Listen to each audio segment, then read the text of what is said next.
Você sabe qual é a diferença entre quem sai de uma crise financeira muito mais rico e quem sai completamente destruído? Não é sorte, ok? Não é inteligência em cima da média. É uma única coisa, é que entendeu o que estava acontecendo antes de todo mundo entender. Já tinha previsto o que ia acontecer. E agora, nesse exato momento, quando você está assistindo esse vídeo aqui, o maior reset financeiro da história moderna está sendo montado agora, na frente dos nossos olhos. Guerra no Oriente Médio, petróleo quase dobrando de preço em questão de semanas, dólar perdendo hegemonia de forma acelerada, bancos centrais comprando ouro em volumes que não se viam desde a Segunda Guerra Mundial. A inteligência artificial, cara, criando uma crise de energia que ninguém estava preparado para enfrentar. Empresas como a Tesla se posicionando para controlar não só carros, mas a infraestrutura energética de todo o planeta. Isso não é teoria da conspiração, ok? Isso está documentado, está acontecendo agora e tem implicações diretas no teu bolso.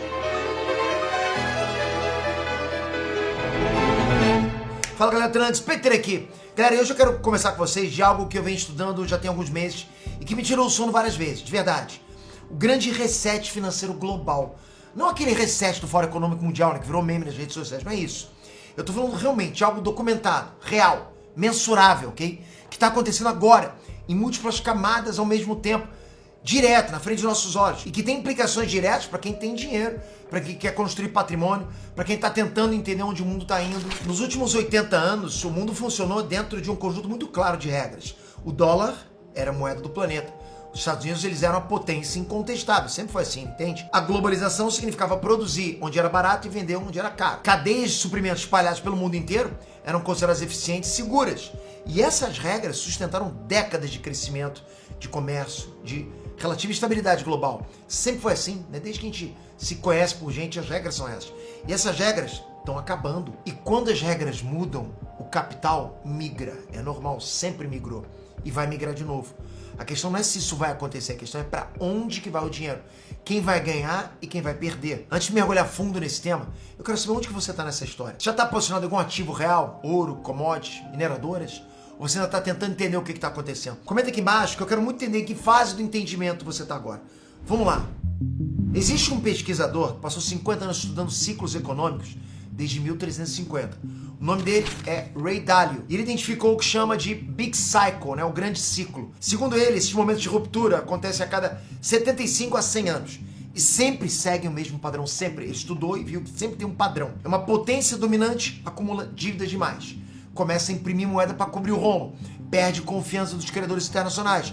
O capital foge para os ativos reais. E uma nova ordem se forma no lugar da antiga. O padrão se repetiu em 1870 com a segunda revolução industrial. Se repetiu nos anos 1970 com a crise do petróleo. Se repetiu nos anos 2000 com o super ciclo de commodities. E galera, tá se repetindo agora, com uma diferença fundamental que nenhum dos ciclos anteriores teve. Dessa vez, a inteligência artificial tá no meio de tudo. É uma mudança gigante de tudo, né? De tudo que a gente tá vendo. A gente nunca presenciou isso. Mas ok, antes de chegar na inteligência artificial, eu preciso explicar o que quebrou a base do sistema atual. E a data exata é 24 de fevereiro de 2022. И для этого мы будем стремиться к демилитаризации и денацификации Украины. Мною принято решение о проведении специальной военной операции. Nesse dia, a Rússia invadiu a Ucrânia. E poucos dias depois, o Ocidente respondeu com o que foi chamado de a mãe de todas as sanções. Foi uma mega ultra sanção. Ultras sanções, né? Congelamento de 300 bilhões de dólares em reservas russas. Dinheiro que o Banco Central da Rússia tinha acumulado durante décadas. Metade disso estava lá em títulos de tesouro americano, em euros, em libras esterlinas, dentro do sistema financeiro ocidental. De um dia para o outro, cara, com um clique de Washington, esse dinheiro simplesmente desapareceu. Tipo, tecnicamente ele existia, né? Na prática ele era inútil. Ok, agora eu quero que você pense nisso no ponto de vista de qualquer outro país que estava assistindo. Da China, da Índia, do Brasil, da Arábia Saudita, da Turquia. Ok, países, né, que guardavam as próprias reservas dentro do sistema financeiro americano. Por quê? Porque era exatamente o que se considerava mais seguro do mundo inteiro, entende? Tipo, eu como país vou deixar minhas reservas dentro dos Estados Unidos porque lá é seguro. Mas peraí, o que os Estados Unidos está fazendo com a Rússia agora? Percebe onde eu quero chegar? Então a pergunta que surgiu na cabeça de todos esses governos, ao mesmo tempo, foi simples. Se Washington pode congelar 300 bilhões da Rússia com um clique, o que impede de fazer o mesmo com a gente? E eu pergunto pra vocês, o quê? Resposta assustadora era absolutamente nada. Todos perceberam que eles não podiam fazer nada. Se os Estados Unidos quiser apertar o interruptor, acabou. Tudo que tem de dinheiro lá dentro não é mais seu, é deles. Confisco. Foi aí que a confiança no sistema começou a rachar de verdade. Não foi aos poucos, foi de uma vez. Tipo, foi uma avalanche. E esse racha tá se alargando até hoje, tá aumentando. Desde o fim da Segunda Guerra Mundial, o dólar, ele era a moeda do mundo, entende? Qual é a moeda do planeta Terra? O dólar. Não por acaso aqui, mas por design. Em Bretton Woods, as potências ocidentais decidiram isso intencionalmente, eles quiseram isso. Em 1971, o Nixon, ele encerrou a conversibilidade do dólar em ouro. Accordingly, I have directed the Secretary of the Treasury to take the action necessary to defend the dollar against the speculators. I have directed Secretary Connally to suspend temporarily the convertibility of the dollar into gold or other reserve assets, except in amounts and conditions determined to be in the interest of monetary stability and in the best interest of the United States. Então o sistema de Bretton Woods acabou formalmente ali. Todo mundo quis isso. Mas o dólar continuou sendo a moeda de reserva global. Não era mais lastreado em ouro, mas lastreado em algo que na época parecia igualmente poderoso. A confiança. Todo mundo confiava no dólar. A confiança de que o sistema financeiro americano seria neutro sempre. De que reservas guardadas em dólares estariam seguras independente de quem você fosse. E essa confiança foi a base de tudo por 80 anos. Em fevereiro de 2022, essa base rachou. E quem percebeu isso mais rápido que qualquer outro país foi a China. Em novembro de 2013, a China tinha 1,3 trilhão de dólares em títulos de tesouro americano. Era um dos maiores credores da dívida americana do mundo. Hoje esse número caiu para menos de 600 bilhões. É uma redução de mais da metade em pouco mais de uma década. Então o que a China fez? Ela foi vendendo, aos pouquinhos, comendo pelas beiradas, vendendo direto. Trimestre após trimestre, ano após ano, desfazendo silenciosamente a posição nos títulos americanos. E para onde que foi esse dinheiro? Grande parte foi para o ouro. Depois que as sanções contra a Rússia começaram, a China acelerou, massivamente a compra de ouro físico. Ouro mesmo, ouro físico, para botar na mão. Metal que ninguém pode congelar, que não depende de nenhum sistema de pagamento controlado por Washington, que não pode ser bloqueado com um clique. Bancos centrais do mundo inteiro fizeram o mesmo movimento. Pô, se os chineses estão fazendo, vamos fazer também. Então as compras de ouro por bancos centrais globais bateram recordes históricos consecutivos, superando 1.000 toneladas por ano por 3 anos seguidos. Em 1970, 55% das reservas dos bancos centrais eram em ouro. Nos anos 2000, só pra você ter noção, esse número tinha caído para 10%, enquanto os títulos americanos representavam 30% das reservas globais. Todo mundo trocando ouro, por título americano. A gente confiava, o mundo confiava nos Estados Unidos. Era o auge da confiança no dólar, o auge da hegemonia americana. Hoje, os bancos centrais estrangeiros estão guardando mais ouro nas reservas do que títulos de tesouro americano. Está acontecendo, isso nunca tinha acontecido antes. É a primeira vez que isso acontece desde 1996. E o ouro, que uma onça valia menos de 4 mil dólares há alguns meses, está hoje acima de 5 mil dólares a onça. Não é coincidência, ok? É o mercado dizendo que o dinheiro está migrando. Lei da oferta e demanda. Mas não é só o ouro. Os países se sentiram ameaçados por esse confisco russo que aconteceu com a Rússia, começaram a construir algo muito mais ambicioso. Uma alternativa ao próprio sistema de pagamentos controlado pelos Estados Unidos. Brasil e China avançam no sentido de tirar um intermediário do comércio entre os dois países. As transações vão abrir mão do dólar, a moeda norte-americana. Em outubro de 2025, o BRICS lançou o BRICS Unit em programa piloto. É um instrumento de liquidação parcialmente lastreado em ouro, com 40% respaldado em metal físico e 60% em moedas dos países membros. Em 2026, o BRICS Pay está expandindo conexões entre sistemas de pagamento instantâneo de todos os países do bloco. O Pix brasileiro, o SPFS russo, o CIPS chinês, o UPI indiano, todos conversando entre si em tempo real, sem precisar passar pelo dólar, sem intermediários americanos, sem SWIFT. Isso não é ficção científica, isso está acontecendo agora, uma coisa impensada há um tempo atrás. E os Estados Unidos perceberam a ameaça. O bloco BRICS hoje inclui potências como Irã, Arábia Saudita, Egito, Vietnã. Juntos, esses países representam 45% do PIB global, produzem 30% do petróleo do mundo. E a estratégia deles está ficando mais clara cada trimestre, que é o quê? Desacoplar do dólar e do sistema financeiro ocidental. Nada de ficar preso ao sistema financeiro do Ocidente. Mas não de uma vez, Não com um evento dramático, mas bloco a bloco, nota a nota, sabe? Contrato a contrato, aos poucos, de forma silenciosa. Agora vamos falar da dívida americana, porque sem entender isso você não entende nada do que está acontecendo. No final de 2025, a dívida federal americana atingiu 38 trilhões de dólares. Galera, é um número tão grande que perde até o significado. O que é isso? É muito dinheiro. Então, eu vou te dar uma perspectiva. Se $1 fosse equivalente a 1 segundo, $1 milhão seria 11 dias. $1 bilhão seria 31 anos. E 38 trilhões de dólares seriam mais de 1,2 milhão de anos. Esse é o tamanho da dívida americana. E essa dívida não está parada, ela cresce em média 6 bilhões de dólares por dia, quase 250 milhões por hora. Daqui a pouquinho, quando você acabar esse vídeo, cresceu mais de 200 milhões de dólares. Só pra você ter noção. Em 2025, os Estados Unidos pagaram quase 1 trilhão de dólares só em juros dessa dívida. Mais do que o orçamento inteiro de defesa do maior e mais poderoso exército do mundo. O Congressional Budget Office projeta que os gastos com juros vão ultrapassar 1 trilhão em 2026. Com juros só. Em 10 anos, a conta acumulada de juros vai ser de 13 trilhões. E aí isso cria o que os economistas chamam de armadilha da dívida. Quanto mais você deve, mais juros você paga. Quanto mais juros você paga, mais você precisa pedir emprestado. Quanto mais você pega emprestado, mais você deve. É um ciclo, né, que matematicamente não tem saída fácil. Quem está preso nesse ciclo não consegue sair, ainda mais com uma dívida dessa. E historicamente, os governos têm duas formas de sair de dívidas impagáveis. A primeira é dar calote. A segunda é inflacionar a moeda, imprimindo dinheiro para pagar a dívida, diluindo o poder de compra de quem tem riqueza guardada em papel. E adivinha qual a opção que os governos sempre escolhem? Durante a pandemia, o M1 americano, que é a quantidade de dinheiro circulando na economia, explodiu de 4 trilhões para mais de 20 trilhões em menos de 2 anos. 5 vezes mais dinheiro no sistema em questão de meses. É por isso que desde 1913 o dólar já perdeu 96% do poder de compra. E o Ray Dalio, o cara que sempre estuda esses padrões nas crises financeiras, ele estudou 500 anos de história econômica e ele identificou esse padrão se repetindo em todos os grandes impérios que já existiram. Sempre. Impérios, estou falando. Quando o império acumula dívida demais, começa a imprimir moeda para cobrir o rombo. Perde a confiança dos credores internacionais, né, de quem ele está devendo internacionalmente. O capital foge para os ativos reais, tipo para ouro, né, para commodities, para países que têm os recursos físicos que o mundo precisa, ou seja, já tá devendo. E os países vão tirando o dinheiro lá de dentro, piora mais, né? E aí com os outros países tirando o dinheiro do país que tá devendo, aí vem bolsas fechando, moedas destruídas pela hiperinflação, ativos confiscados. O padrão que ele identifica é sempre o mesmo. Dívida excessiva, impressão monetária, perda de confiança, fuga para os ativos reais. Pode ver. Familiar demais, não é? Para e pensa. Mas tem uma camada nova nessa história que eu preciso te contar. Uma força que o ciclo de 2002 não tinha. Uma força incomensurável que está criando uma demanda por recursos físicos numa escala que o mundo nunca viu. E essa força tem nome: inteligência artificial. A Microsoft confirmou a inauguração de 2 data centers de inteligência artificial no Brasil, de quase 15 bilhões de reais. A IA é frequentemente comparada à internet como um todo. Só que essa comparação subestima assim, enormemente o que está acontecendo.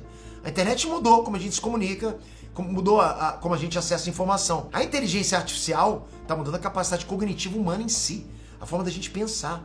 O Sam Altman, o CEO da OpenAI, ele disse que a IA vai comprimir décadas de progresso científico em poucos anos. O Dario Amodei, CEO da Anthropic, que é a empresa que criou o Claude, foi ainda mais direto. Ele disse que em breve a gente vai ter o equivalente a 1 bilhão de cientistas trabalhando ao mesmo tempo e que a IA vai gerar mais descobertas científicas nos próximos 10 anos do que a humanidade gerou nos últimos 100. O que ninguém estava preparado para enfrentar é que a revolução mais digital da história, que é essa da IA, junto com a internet, também é a maior consumidora de recursos físicos que o mundo já viu, historicamente, em toda a trajetória. Os data centers que a IA precisa para funcionar consomem, galera, quantidades absurdas de energia. Mas muito. Um único data center de grande escala pode consumir tanta eletricidade quanto uma cidade inteira. Em 2024, ok? Que ainda estava no início a IA, os data centers americanos consumiram entre 176 e 183 terawatts-hora de eletricidade. Esse número pode chegar a 12% de toda a energia americana até 2028, de acordo com o Departamento de Energia dos Estados Unidos. E mais, o maior operador de energia elétrica dos Estados Unidos, o PJM, né, que serve 65 milhões de pessoas em 3 estados, projeta que vai estar 6 gigawatts abaixo da necessidade de confiabilidade já em 2027, ano que vem. A Amazon, o Google, a Microsoft e a Meta vão gastar juntas entre 650 e 700 bilhões de dólares em infraestrutura de IA só em 2026. Agora, nesse ano, isso é um aumento de 67% em relação a 2025, que por sua vez já tinha sido um aumento de 73% em relação a 2024. Está crescendo uma curva muito ascendente. A Bloomberg estimou que o custo total para construir os data centers necessários para a corrida da IA vai chegar a mais de 3 trilhões de dólares nos próximos anos. 3 trilhões, cara. O PIB inteiro do Brasil é de aproximadamente 1,8 trilhão. Só que toda essa energia que a IA precisa vai exigir infraestrutura, que por sua vez vai exigir quantidades absurdas de metais físicos. Cobre para conectar tudo, prata para os painéis solares que vão alimentar os data centers, terras raras para os chips, transformadores, geradores e lítio para armazenar energia quando o sol não brilha. E aí a gente chega num problema que é literalmente impossível de resolver rápido. a escassez de minerais críticos. Você não tem mineral para sempre, tá cavando, tirando da terra, e aí? Vai tirar até quando? Então vamos falar do cobre primeiro. A demanda por cobre deve crescer entre 35% e 40% até 2030. Só que a oferta cresce 3% ao ano. Uma mina de cobre leva entre 10 e 20 anos para ser desenvolvida. O teor médio do minério de cobre nas minas do mundo caiu de 1,4% em 2010 para 0,65% em 2024. O que significa isso, Pedro? Significa que você precisa minerar mais do que o dobro de rocha para produzir a mesma tonelada de cobre. E para você manter um crescimento global de 3% ao ano, cara, a humanidade vai precisar minerar nos próximos 18 anos a mesma quantidade de cobre que minerou nos últimos 10 mil anos. 10 mil anos de mineração humana em 18 anos. Consegue entender o problema disso? Agora vamos falar da prata, né? Porque a história da prata tá ficando louca. Isso é loucura isso aqui. A prata, ela é 8 vezes mais rara que o ouro acima do solo, levando em conta todo o material que já foi minerado na história humana. Só que o ouro custa 80 vezes mais. Porra, Peter, mas como é que isso é possível? Resposta na história monetária. Ao longo do século XX, os governos foram desmonetizando a prata progressivamente, aos poucos, retirando ela de circulação. O ouro continuou sendo reserva dos bancos centrais. A prata foi rebaixada a commodity industrial. O problema é que a prata é ao mesmo tempo um metal monetário, um metal industrial com propriedades únicas e um metal estratégico da revolução energética. Galera, cada painel solar usa prata. E os painéis mais modernos, mais eficientes, usam mais prata por painel, não menos. Em 2023, a indústria solar consumiu 232 milhões de onças de prata. Em 2024, subiu para mais de 270 milhões. A projeção para 2030 é de mais de 500 milhões de onças por ano, só para painéis solares. A produção total de prata no mundo inteiro, de todas as minas, de todos os países de 2024, foi de aproximadamente 1 bilhão de onças. A indústria solar sozinha está aí caminhando para consumir metade de toda a prata produzida no mundo. E o mercado físico de prata está em déficit pelo 5º ano consecutivo. Os estoques físicos disponíveis para entrega na COMEX caíram de 329 milhões de onças no início de 2025 para menos de 87 milhões de onças. Cara, uma queda de mais de 75% em menos de um ano. Foi outra curva ascendente só para baixo. E em janeiro de 2026, agora há pouco tempo, a China tornou as exportações de prata administrativamente muito mais difíceis. Por quê? Porque a China, cara, que é o maior refinador de prata do mundo, simplesmente não tem metal suficiente para suprir a própria demanda interna. Está construindo mais painéis solares do que qualquer outro país do mundo, né? Está expandindo a capacidade de semicondutores e está eletrificando a frota de veículos numa velocidade sem precedente histórico. A China está 300 mil por hora. E tudo isso leva a gente a uma concentração de poder que o Ocidente só está percebendo agora, quando já é tarde. Enquanto o Ocidente, nas últimas décadas, migrava o capital para o Vale do Silício, a China fazia o oposto. Ela investiu mais de 56 bilhões de dólares em mineração em países em desenvolvimento entre 2000 e 2021.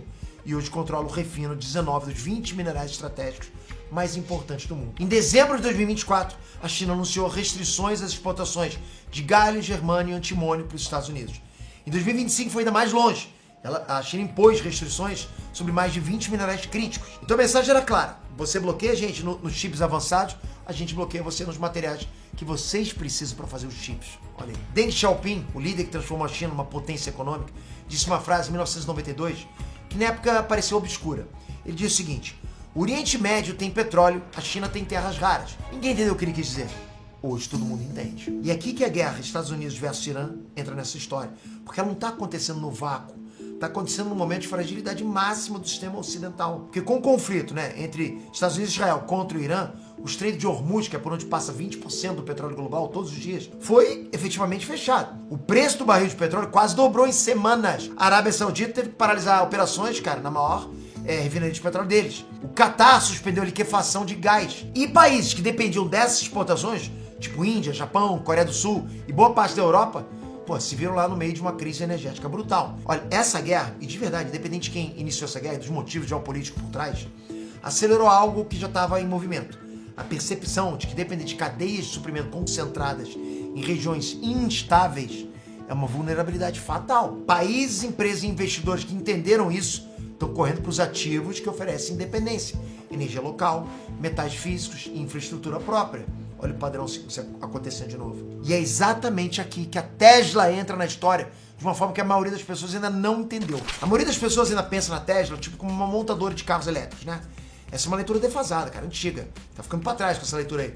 O que a Tesla está construindo silenciosamente é a maior infraestrutura de armazenamento de energia do planeta. O segmento de energia da Tesla, o Tesla Energy, que engloba o Powerwall Residential e o Megapack Industrial, está crescendo a uma taxa de 180% ao ano, composta nos últimos 3 anos, ok? Só em 2024, os deployments de energia saltaram 113% ano a ano. No terceiro trimestre de 2025, a Tesla deployou 12,5 gigawatts-hora de armazenamento de energia, com margens brutas superiores a 30%. Isso está acontecendo, galera, no momento em que o mundo inteiro, literalmente o mundo inteiro, está percebendo que precisa de armazenamento de energia em escala industrial para conseguir integrar as fontes renováveis que vão alimentar os data centers de IA. A Tesla já lançou o Megablock, produto que combina 4 megapacks numa única unidade de 20 megawatts-hora. Está construindo uma nova fábrica no Texas para produção em escala. E o próprio xAI do Elon Musk, né, que está construindo data centers massivos, se tornou um dos maiores clientes de Megapack. Isso criou então, cara, um loop simbiótico. A empresa de IA do Elon Musk cria demanda por produto de energia do Elon Musk, que financia a expansão de capacidade da fábrica do Elon Musk,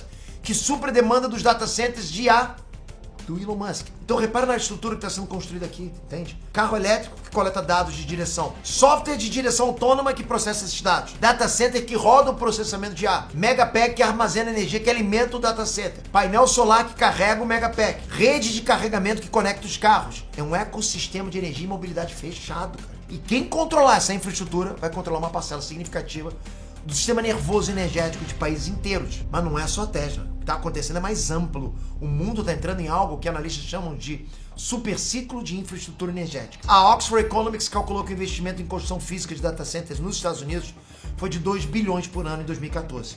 Em 2024 chegou a 35 bilhões, olha o aumento. A projeção para 2035 é de quase 60 bilhões por ano. E a Edison Electric Institute estima que suas empresas membros vão gastar entre 1,1 e 1,4 trilhão de dólares em capital até 2030, dobrando o que gastaram nos 10 anos anteriores. Então quem tem os recursos que vai alimentar essa infraestrutura vai capturar uma fração enorme desse valor. Vai pegar uma fatia gigantesca dessa grana. E é aqui que o Brasil entra, presta atenção. Não como coadjuvante, mas como um dos países mais bem posicionados do mundo no momento de virada histórica. Olha a posição do Brasil. O Brasil é o maior exportador de soja do mundo. Segundo maior exportador de minério de ferro. É o segundo maior em reservas de terras raras do mundo, estimadas em 21 milhões de toneladas, atrás só da China com 44 milhões. Mais de 80% da eletricidade brasileira vem de fontes renováveis. E 12% de toda a água doce superficial do planeta está no Brasil. Em 2025, o governo americano lançou um programa chamado Warp Speed para minerais críticos, né? Uma referência direta ao programa que acelerou o desenvolvimento das vacinas contra a Covid-19. Qual o objetivo? O objetivo é criar cadeias de suprimento alternativas à China para os materiais mais estratégicos do planeta. Não pode deixar a China monopolizar, né? A gente tem que criar algo, né, que fique lá funcionando paralelamente. E o Brasil está sendo cortejado ativamente nesse processo. Por quê? Porque é um dos poucos países do mundo com reservas significativas de terras raras, com estabilidade política suficiente para parceria de longo prazo e com a infraestrutura básica para desenvolver mineração em escala. Mas, Pedro, isso tudo é muito macro. O que isso muda para mim na prática? Tudo. Isso muda tudo. Porque pensa comigo, existe um gráfico que compara a confiança das pessoas no mercado de ações e a percepção das pessoas sobre a própria situação econômica nos Estados Unidos. Essas duas linhas andavam juntas por 30 anos. Recentemente, pela primeira vez em 3 décadas, elas divergiram drasticamente. A confiança no mercado de ações está no maior nível dos últimos 30 anos, até acima das leituras de 2000, né, que era notoriamente um período de euforia absurda. Ao mesmo tempo, a percepção das pessoas sobre a própria situação econômica está em níveis similares ao coração da crise financeira de 2008, ao pior momento da crise financeira de 2008. Como que isso é possível? A resposta está numa divergência muito mais profunda. Em 2010, o patrimônio real das pessoas, ou seja, né, corrigido pela inflação, isso que eu estou falando, cresceu aproximadamente 50%. Enquanto isso, o S&P 500 cresceu quase 300% no mesmo período. E o que acontece quando o mercado financeiro cresce 6 vezes mais rápido do que a renda real das pessoas? Quem tem patrimônio aplicado fica exponencialmente mais rico. Quem não tem patrimônio fica exatamente onde estava, enquanto tudo ao redor fica mais caro. E o que ficou mais caro de tudo? Moradia. Nos últimos 30 anos, a relação entre o preço de uma casa e a renda familiar média nos Estados Unidos dobrou. De 4 vezes a renda anual para 7 vezes. E aí, cara, como consequência, as pessoas gastam uma fatia cada vez maior da renda em moradia. Então sobra menos para investir. Os ativos continuam sendo comprados por quem já tem esses ativos e a desigualdade de patrimônio atingiu o maior nível nos Estados Unidos desde os anos 1920. O 1% mais rico detém hoje uma parcela de riqueza que só era vista antes da Grande Depressão de 1929. Historicamente, você sabe o que aconteceu em 1929? O pico da desigualdade coincidiu perfeitamente com o topo do mercado de ações. Está acontecendo isso agora. O colapso que veio depois foi o que reverteu essa concentração de riqueza e abriu caminho para uma das mais prósperas eras da classe média americana. Só que o catalisador foi doloroso. Hoje a taxa corporativa americana está no menor nível desde os anos 1930. E a desigualdade de riqueza está no maior nível desde os anos 1930. Não é coincidência, ok? E os analistas que estudam esses ciclos, eles argumentam que a grande reversão vai vir quando as taxas corporativas finalmente subirem. E aí quando isso acontecer, os modelos mostram que os ativos financeiros vão precificar esse evento antes que ele aconteça. Exatamente como aconteceu em 1929. Mas o que a gente tem hoje, galera, é diferente, né, do que havia em qualquer ciclo anterior, por uma razão fundamental. A velocidade de tudo está muito rápido.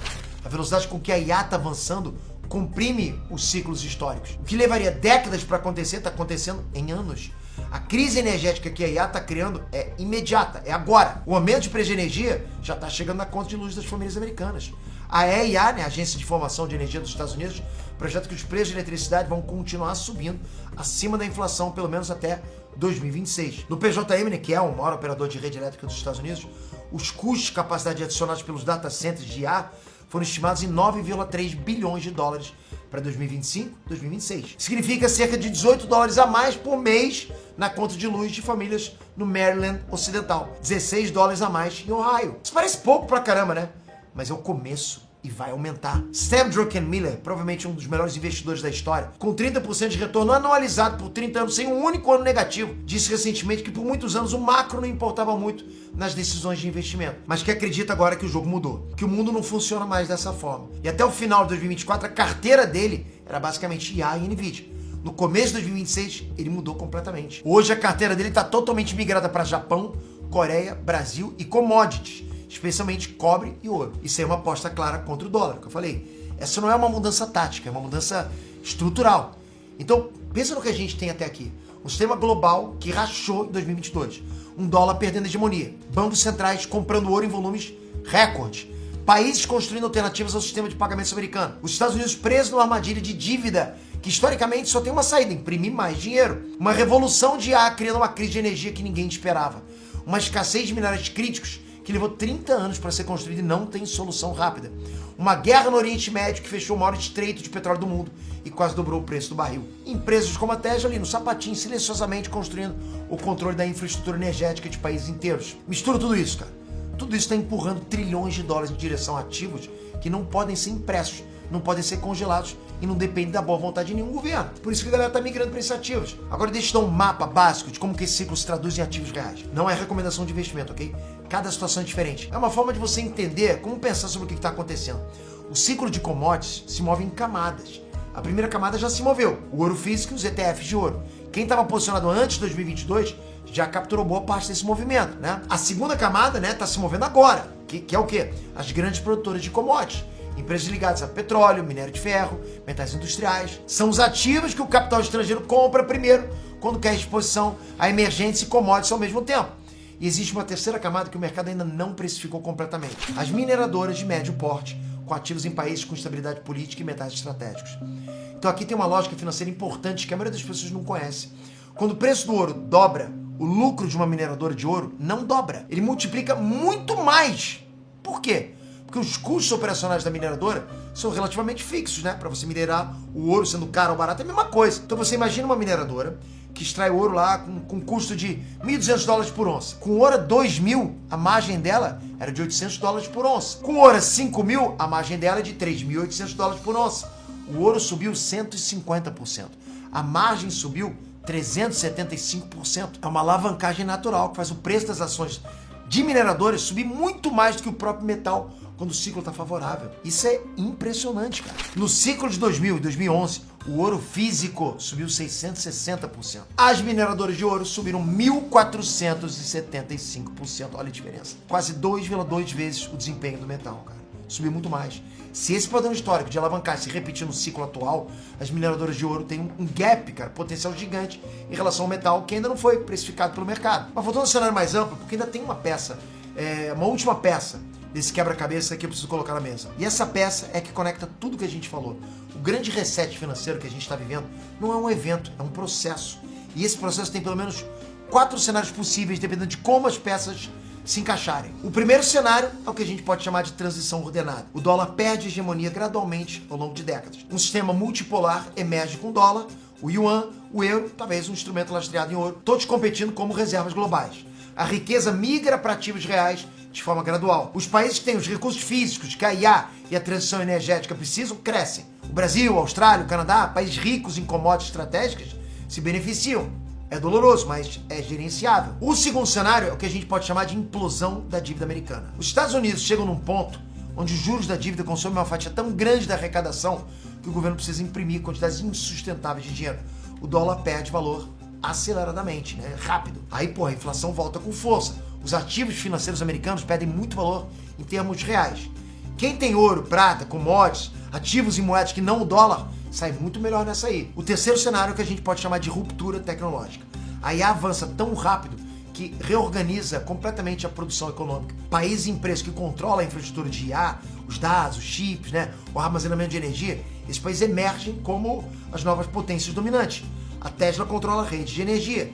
A Nvidia controla o processamento de IA. A Samsung e a SK Hynix controlam a memória que faz os modelos de IA funcionar. E aí, nesse cenário, quem está exposto a essas empresas e a essa infraestrutura captura valor de forma desproporcional. E quem ficou de fora paga mais caro por tudo, né? De energia até alimentação.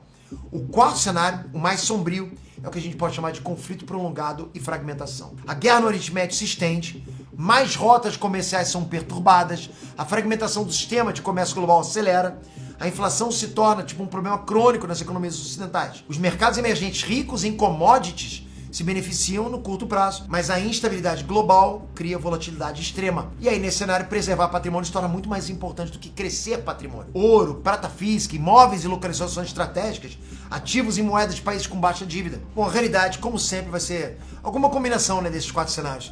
E ninguém sabe em que proporção vai ser essa combinação, sabe? Mas olha, sabe, você entender que esses são sim os vetores de força em jogo, te dá uma vantagem gigante sobre quem ainda acha que o mundo vai simplesmente continuar funcionando como funcionou nos últimos 20 anos. Mas, Pedro, isso parece muito grande, né? O que uma pessoa comum pode fazer com isso? A pergunta certa não é o que você pode fazer, é o que você pode deixar de fazer. Você pode deixar de manter 100% do seu patrimônio em ativos que dependem da manutenção de um sistema que está claramente sendo desafiado agora. Isso tá. Você pode deixar de ignorar que a energia vai ficar mais cara, que os alimentos vão ficar mais caros, que a inflação não é temporária, mas é estrutural. Deixa de ignorar isso, cara. Seja consciente disso. Você pode deixar de acreditar que o algoritmo do Banco Central vai resolver tudo, enquanto os bancos centrais do mundo inteiro estão dolarizando as reservas. Desvalorizando as reservas e comprando ouro em volume recorde. Peter, eu quero poder investir ouro. Como é que eu faço para investir ouro? Cara, você pode... Tem corretores que vendem ouro, mas você pode também investir em Bitcoin, como eu faço. Também é uma outra forma segura. Você pode investir, inclusive, por exemplo, Pax Gold, que é lastreado em ouro. É uma outra cripto que é lastreado em ouro. E eu indico a Coinbase para você de verdade. É a corretora que eu uso, ok? Eu não tô nem fazendo jabá. Isso aqui... A Coinbase nem tá sabendo que eu tô fazendo esse vídeo, de verdade. Vou deixar o link aqui embaixo, cara. Faz um cadastro na Coinbase. Dá uma olhadinha lá, a cripto se chama Pax Gold, mas outras criptos também são super boas nesses momentos, né? Por exemplo, Bitcoin, Ethereum. Eu invisto bastante nessas moedas também. Mas é interessante você também ter uma moeda lastreada em ouro, porque a gente consegue imaginar o que está acontecendo. Eu sei o seguinte, né? O ciclo de 2002 criou uma janela que durou aproximadamente 9 anos, né? De 2002 a 2011. Quem entrou no início multiplicou o patrimônio por 10 em dólares. Quem entrou em 2007, né? Quando os manchetes já falavam em super ciclo, ainda ganhou dinheiro, mas ganhou muito menos. Quem entrou em 2010, na euforia do pico, perdeu. O ciclo atual começou. Você já perdeu parte dele, do início, ok? Mas a boa notícia é que ainda tem muito pela frente, muito. A manada não chegou, né? A onda não chegou completamente. Quando a manada chegar, talvez a janela, né, já esteja se fechando. Por isso que eu falo que o momento bom para investir em cripto é agora, cara. Agora. Não deixa de fazer uma conta para você numa corretora, e eu indico muito a Coinbase. Para fechar, deixa eu te deixar um pensamento simples, né, que resume tudo que a gente falou aqui agora. O mundo, ele não acaba, ele se reorganiza sempre aprende a viver. E toda grande reorganização da história criou perdedores e criadores de riqueza na mesma proporção. A diferença entre um e outro nunca foi quem tinha mais dinheiro no começo, foi quem entendeu o que estava acontecendo enquanto a maioria ainda achava que estava tudo bem. Você acabou de receber esse entendimento. agora você sabe que não tá tudo bem. O que você vai fazer com esse entendimento é a pergunta mais importante que você pode se fazer agora. Comenta aqui embaixo qual desses 4 cenários você acha mais provável. E se esse vídeo abriu tua cabeça pra uma visão que você não tinha, deixa um like, se inscreve no canal, porque eu e meu time, a gente passa semanas pesquisando, estruturando e produzindo esse tipo de conteúdo pra você. Seu like ajuda muito o canal a crescer e a gente a continuar trazendo análise desse nível aqui. Semana que vem a gente vai continuar mergulhando fundo nesse tema. Tem muito mais pra vir na semana que vem. Se inscreve, ativa o sininho. Até a próxima. Valeu, fui!